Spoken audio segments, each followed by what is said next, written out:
I think we all felt like there was a Logan movie out there that we hadn't quite gotten to yet. That Hugh was passionate to tell, that Jim was passionate to, that we're all very passionate about. And the idea of doing something that was bolder and different was really exciting. I'm happy to be here, happy to be a part of the film. I play Catherine, and I think the whole part of my the part of me in the movie is the human side, the human element that we bring as a family. And I think, when you're wrapping up a character, you want to be able to give point A, point B, point C, and I think we're the C of his life and his journey, and he's never experienced family before, and it's just a nice feeling to be a part of that family that he touches. This is a movie about family, which I really connect with. At the center of it is a character who's terrified of love. Everyone he's ever known or loved has died. He's got this desire to keep everyone at a distance, and yet now all of a sudden he's having to look after his father figure and Charles, and this daughter rocks up on his doorstep. So it becomes this movie about family. And it's annoying sometimes, it's frustrating, it can even be dangerous, but connecting and actually opening yourself up, having a real relationship with family members is what it's all about. He's a geneticist who works behind the scenes creating killer mutant children, and so very much like Dr. Mengele working for the Nazi Party in the Second World War, he has no compassion or empathy for people who he considers to be subhuman. So it's under the guise of science that that evil is genuinely normalized, institutionalized, and made every day. So just saying, I'm going to pull your teeth out and staple your tongue to your shoulders and pull your intestines out and then kill that guy. So it's the most perfectly normal thing to do, because that is evil. Rather than somebody who's, you think, oh, that guy's evil. He's just a perfectly normal person. Like most serial killers are. You have no idea that they are, which is how they get away with it, because they're psychopaths.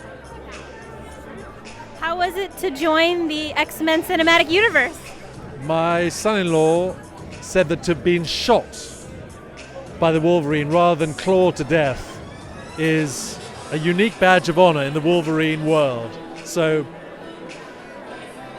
as we all have to die, what better way than to get shot by Hugh Jackman? So I'm delighted. Are those spoilers?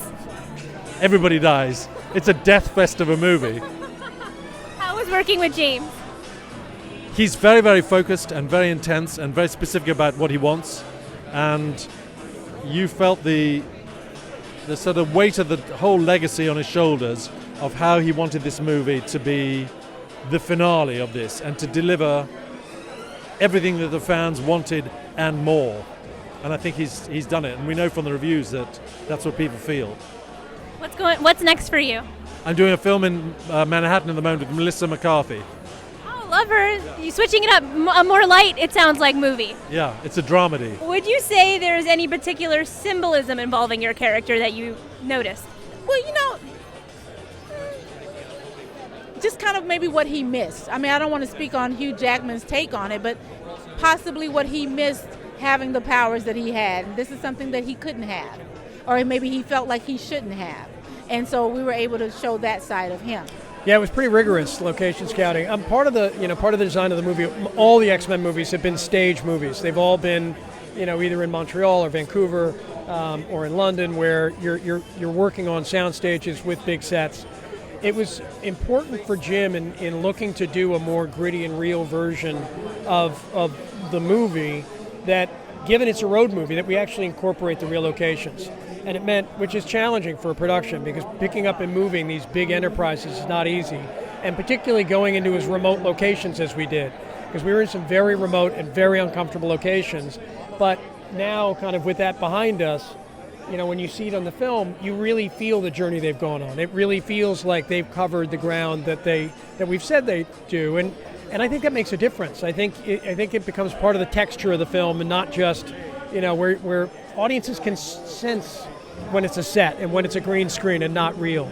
I also think it informed the filmmaking. I think we as a crew all felt it, and it's in there. It seeps into the way you make the movie, and you feel about being out in the wilderness as a team or out in the heat, desert.